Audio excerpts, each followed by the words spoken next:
as a coach now. Already as a player, should be as a coach. Won 2 championships as a coach. First black head coach in NBA history. Had a great first ever 3-1 comeback against the Sixers as a player coach. People remember that in 1968, I think it was. And then last spot, Ben Wallace. Put Ben Wallace in the Hall of Fame, America. 4-time, not all defense, 4-time Defensive Player of the Year. 5-time, not all defense, all NBA. And the linchpin of a champion. Why is Ben Wallace not in the Hall of Fame, America? So Pierce, Bosh, Wallace as players, Bill Russell as a coach, and on the women's side, we'll talk more about that later, but those are the 4 people on the men's side of things. There it is. There's your Hall of Fame class. I solved it for everybody. That's a good class. I like it. Hey, guys, I'll admit I'm a little fascinated by Tom Brady. I mean, the guy's 43-year-old, runs around with a bunch of 20-year-olds. He's pliable, he's flexible, he's indestructible. He's also a little quirky. He put his morning on Instagram, what he likes to do, his whole routine. He's making a smoothie, and he gets to the part about the banana, and he cuts the ends of the bananas off. He says, oh, I don't eat the ends.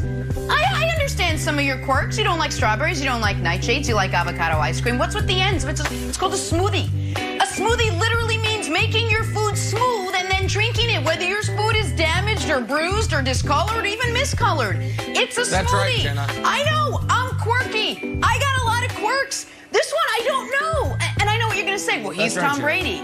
I know, you're Tom Brady, and I'm a middle-aged woman who's doing a national show out of her bedroom. I get it, you win. Still a little quirky for me with the banana. I can't wrap my head around it, Wilds. I don't know. It's all going down the same pipe. It's a good take. It's a good take. March 10th, 2013. Happy anniversary to DeAndre Jordan and Brandon Knight. Everyone, one of the all-time greatest dunks in the NBA. Also, an all-time bold challenge from Brandon Knight. Everyone wants to roast Brandon Knight. You know what I do? Applaud him, because he actually challenged this dunk. Now we live in the day and age, oh, business decision, I gotta back away, which would not only rob your own personal integrity, but also rob DeAndre Jordan of a highlight. And if you do get dunked on, another lesson from Brandon Knight. Just put a funny tweet out. Also the anniversary of this tweet tomorrow, because it was 2:33 a.m. Hey, wasn't in the scouting reports that the Clippers threw lobs, LOL. All-time great tweet from Brandon Knight. All-time bold move. So congratulations, happy anniversary to Brandon Knight and DeAndre Jordan. But I like anniversaries. Gentlemen, let's play a little drawing blank now. Wild. Chris Godwin, Allen Robinson, 7 others were franchise tagged yesterday, but that left a number of high-level players on the cusp of free agency. All right, Brandon, you're up first. The most intriguing free agent is blank. Ooh, there's some big names out there. You got Aaron Jones, you got Antonio Brown. Kenny Galladay was a guy that I thought was going to get tagged, and he didn't. So he's going to go out there and probably get $19, $20 million a year somewhere. But the guy I got to go with is not someone that everybody's talking about. It's Chris Carson. Chris Carson, man, you got to be able to run the ball in the National Football League. I know we're a pass-happy league, but at the end of the day, when playoff time come around and you're trying to go deep into the playoffs, you need to be able to run the ball. You need to be able to stop the ball, stop the run. So I'm going to go with Chris Carson. Chris Carson, the best spot for him is Seattle. I don't know if they'll get it done. They should get it done. I was with him in 2018. This dude went for over 1,100 yards, and he was an absolute monster. 2019, same thing. 2020, a little bit of dip in production, but his rush per carry was outstanding. It was his career high. I'd like him in Seattle, but if Seattle don't get the deal done, I really think the Pittsburgh Steelers is a good fit for this kid. Chris Carson is an absolute beast, Nick. Okay, I'm going to take Nick's spot here. Here's a statistic that will make you throw up if you're a Patriots fan. Last year, Patriots tight ends caught 1 touchdown. The year before that, they caught 2 touchdowns. That's a total of 3 touchdowns from your tight end position in 2 years. So what my answer is? Hunter Henry's 26 years old, had 60 catches and 4 touchdowns last year for the Chargers. Come on back to New England. I know you said, oh, I want to go somewhere where there's a great quarterback. Well, there will be a great quarterback in New England. Who is it going to be? I don't know. That's the mystery of it, Jenna. It's the intrigue is what makes it interesting, what makes it a good destination. Wilds is the resident forever Patriots fan, no matter what the circumstances are. On to Baltimore now, where the Ravens are working on an extension with quarterback Lamar Jackson. Will Dak Prescott's record-breaking monster deal factor into that? Ravens GM Eric DeCosta said, nope. It won't. It will not. So, Brandon, the Ravens GM saying Dak Prescott's deal will not impact Lamar's extension is blank. Just not realistic, Jenna. I mean, as a player, you're always looking at who sets the market. And you're looking at, okay, Patrick Mahomes, quarterback position, averaging $45 million a year, did almost a $500 million deal. They should be thankful that Dak did this deal the way he did, because the reality is, if Dak wanted to get more, he could have gotten more, because he has the leverage.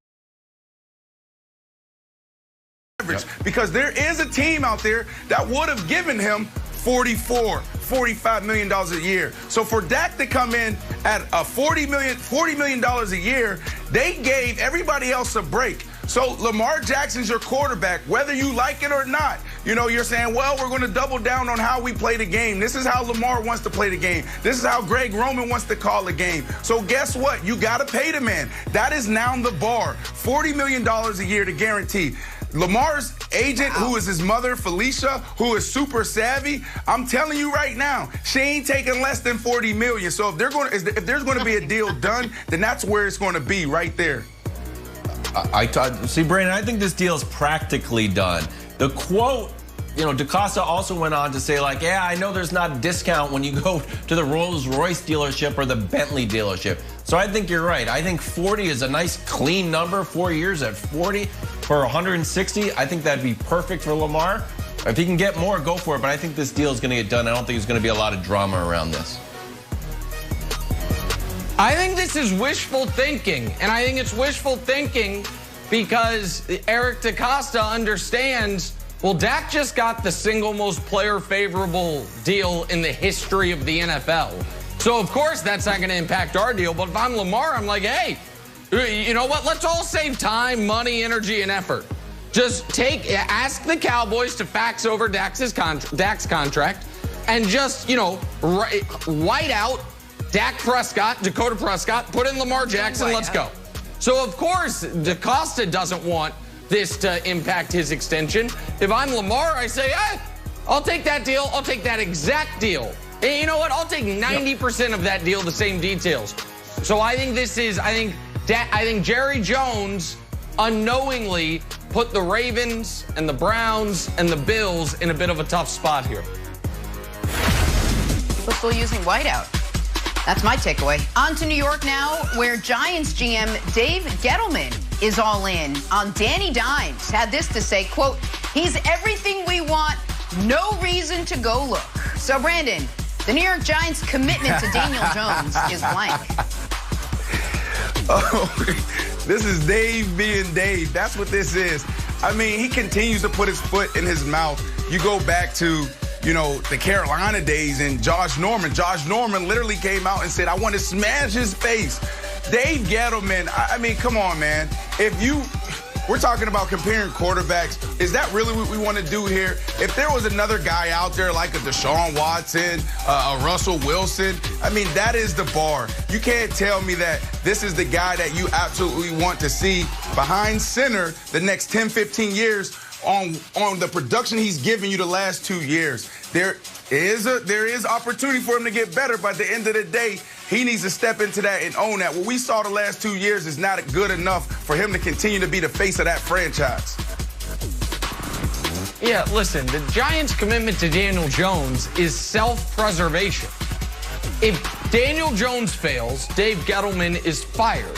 So Dave Gettleman is not going to even open the door to the possibility that Daniel Jones will fail, even though most of us think, well, you can't fumble once every 22 snaps and succeed in this league. It'd be a new novel concept, but we've never seen it happen. And by the way, I did the one once out of 22 off the top of my head. I don't know if that's exactly right, but I think it's about right. He's the most fumblingest player since Ryan Leaf, and on a large enough sample, even more so than Ryan Leaf. So I think Gettleman understands that he is tied, more so than he's tied to Joe Judge, to Daniel Jones. So he needs this to work out. So Daniel Jones is going to get an incredibly long rope, and with that rope, I assume he will drop it on the ground. All right, so if you want to support Daniel Jones, don't just say nice things in the media. Let's get some wide receivers. The Giants have always had that nice wide receiver that you want to tune in and watch. Whether it's Amani Toomer, whether it's Victor Cruz, whether it's Odell. So you're picking at 11. I think Devontae Smith will be gone. Jalen Waddle might be available. Maybe go to free agency. Maybe Juju. Maybe Odell back to New York. Just throwing it out there. Little rumor dust sprinkled around. Little rumor dust. Oh, wow.